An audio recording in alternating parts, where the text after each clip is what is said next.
Today's video, I'm gonna show you the time series analysis using ARIMA on a data set. Now,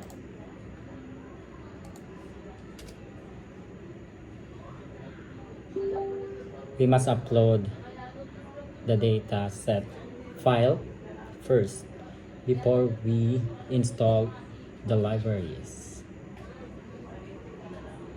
Ayan, dito pinakita ko na in-upload na natin yung file and ayan kung makikita ninyo.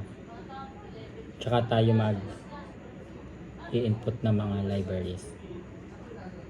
Ayan, para may label na din at mabilis natin makita.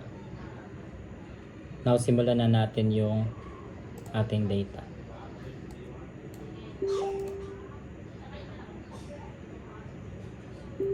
First, we must import pandas as PD. So in this step, we import all necessary Python libraries.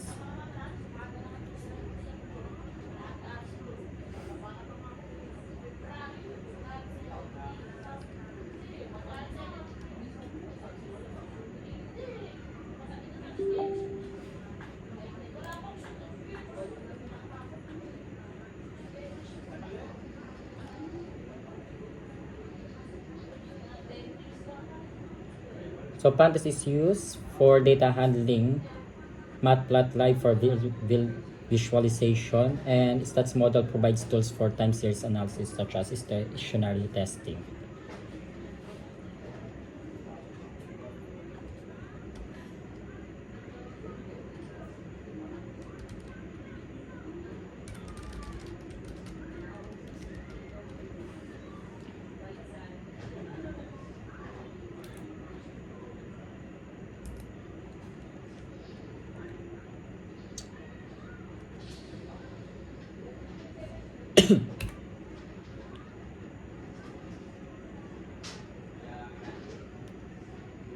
So after that, nakita na natin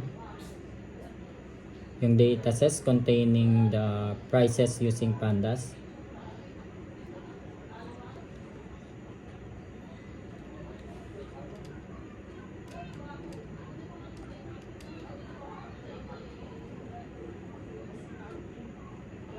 So here, dito sa first few rows, nakikita natin dito at maintindihan natin yung structure at malalaman natin kung ang data ba natin ay nag-load talaga correctly. And yan, nakita na natin na nag-load talaga siya ng tama. And then next, lagay natin yung code dito ng time series models.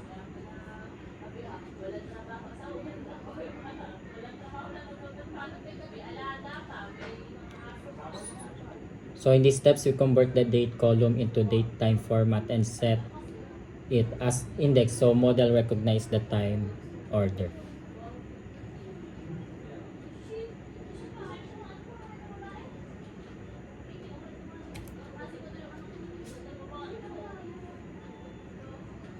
So now, this graph shows how prices change over time. Makikita natin dito, mabivisualize natin yung data para mas ma-identify natin yung trends, yung patterns, or yung fluctuations na makaka-apekto sa ating ARIMA model.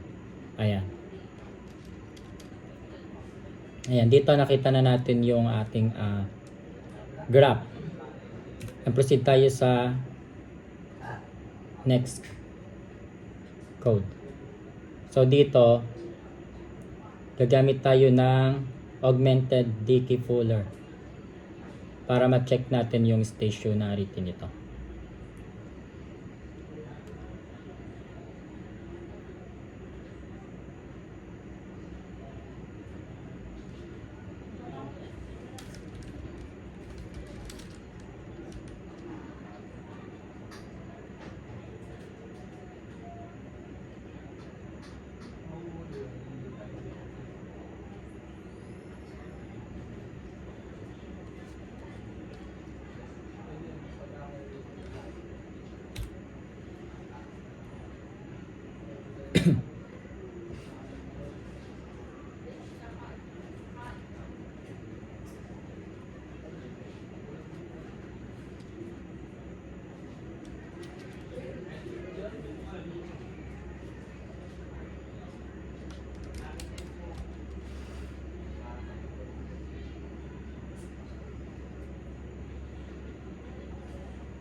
So yan, dito nakita na natin yung ating p-value. So if the p-value is greater than 0.05, the data is not stationary.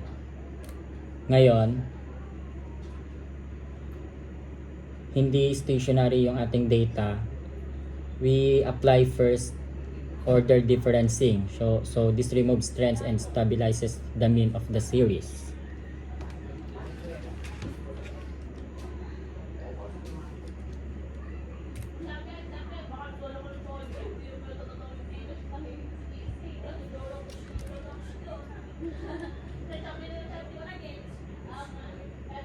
So na makikita natin dito yung difference prices.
So, based on the ACF and PCF plots, we choose ARIMA.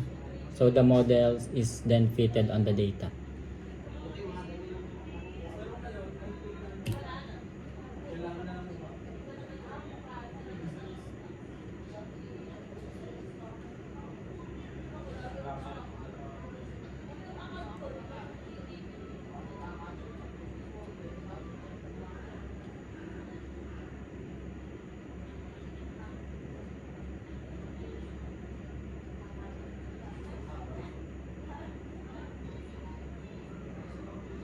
Oo, niloko eh.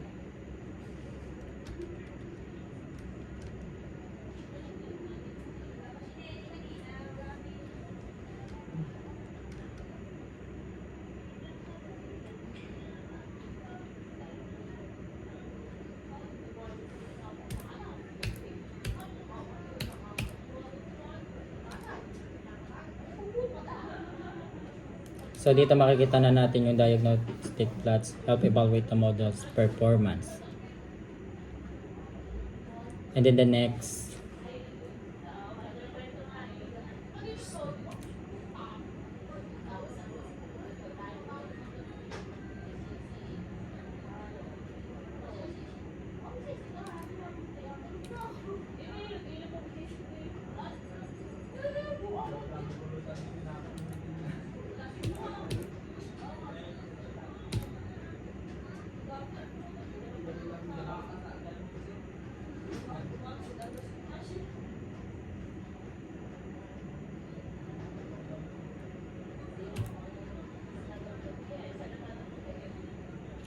so in this step, the model is then fitted to the data and the summary provides the statistical details on the model.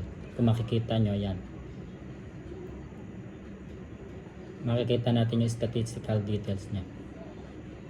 And proceed tayo sa next. Ito yung model diagnostic.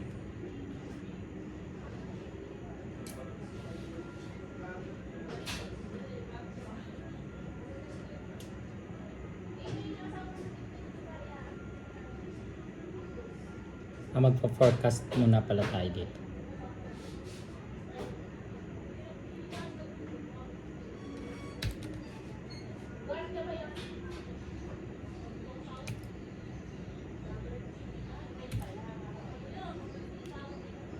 So in this step nakapag-forecast na tayo ng mga prices ng rice for the next 12 time periods. So these values represents the model prediction of the future prices. So next, pa-plot natin yung actual versus the forecasted values.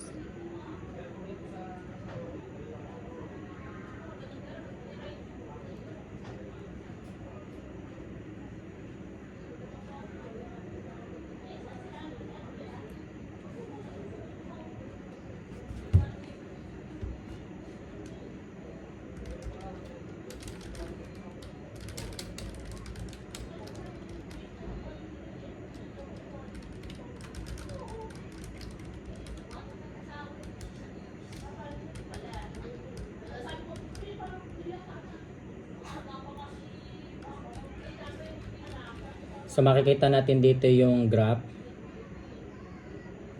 Ayan, wait lang. So yan. Ito yung ating graph. So dito makikita natin how the graph compares the historical data with the forecasted values. So the dashed line ayan represents the future prediction generated by the ARIMA. So yan. So yan, we successfully applied the ARIMA model to analyze and forecast prices. So, thank you for watching.